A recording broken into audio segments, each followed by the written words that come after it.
Sarah Woodwike, and I'll be demonstrating my adaptive equipment device for you today.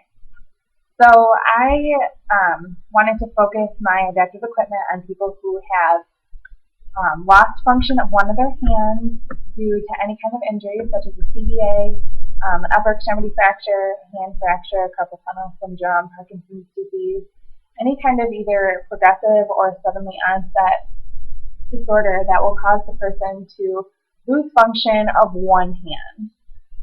The target occupations, as you'll see once I show you the device, are meal preparation and safety maintenance. I chose to do a cutting board for this activity because I know how much a cutting board is used for meal preparation, and if an individual lost function and wasn't able to use a cutting board to make healthy meals for themselves, there would be an extreme loss of independence for that person. So I wanted to create a device that was both safe and functional and could be used and could actually be useful, something that a person could easily store in their home and pull it out whenever they needed to chop a vegetable, a fruit, or anything else they needed to make a meal. So first I'll talk about how I made the device, and I'll show it to you here. So first I took, this is just a regular door hinge that I got from Home Depot. I removed the pin from the center and used a power drill to drill this screw into the top, not going all the way through the board because you want it to be able to lie flat on a surface. Next I put these two nails through the back in order to stabilize the fruit or vegetable on the cutting board.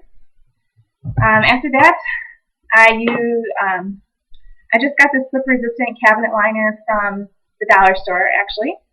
Cut a piece that was appropriate for the size of the cutting board and attached it with packing tape on the back, so it's nice and secure, so that when you place it on, it doesn't slip easily.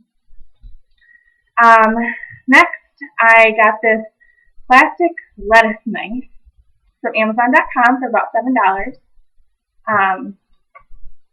How I made this was I first drilled in the hinge, and then I aligned the knife with the bottom hole in the hinge. When I did that, I used a Sharpie marker to make a mark, and I pulled it out and drilled a hole where the mark was so that it would align properly with the hinge. Next, I secured the knife with a screw on this side and a nut on this side. You want to make sure that it's not too tight so that it can't move, but it is tight enough so that it is actually securing the knife and it's not flopping all around. So I'll tighten this a little bit. Alright, now in order to use this device, a person would need function of one hand. They would need to gather their food items. Here I have an apple that I'm going to demonstrate for you. And they would need, obviously, the piece of adaptive equipment that you see here. So they take the fruit or vegetable, place it over the nail, and then they can use the knife here to chop safely, and they can go all the way around, chopping down whatever item they need to.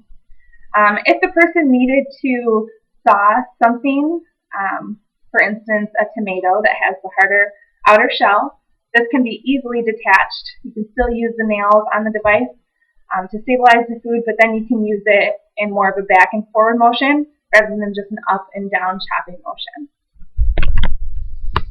So the reason why I'm demonstrating this myself is because there were not a lot of functional tasks that were done at my fieldwork site, but I was able to talk to a few members at the facility that I was at and said that they've had issues with hands before, and they agreed that this would be a very useful device for them if they ever needed it, and they would recommend it to their friends if they ever had an injury like this.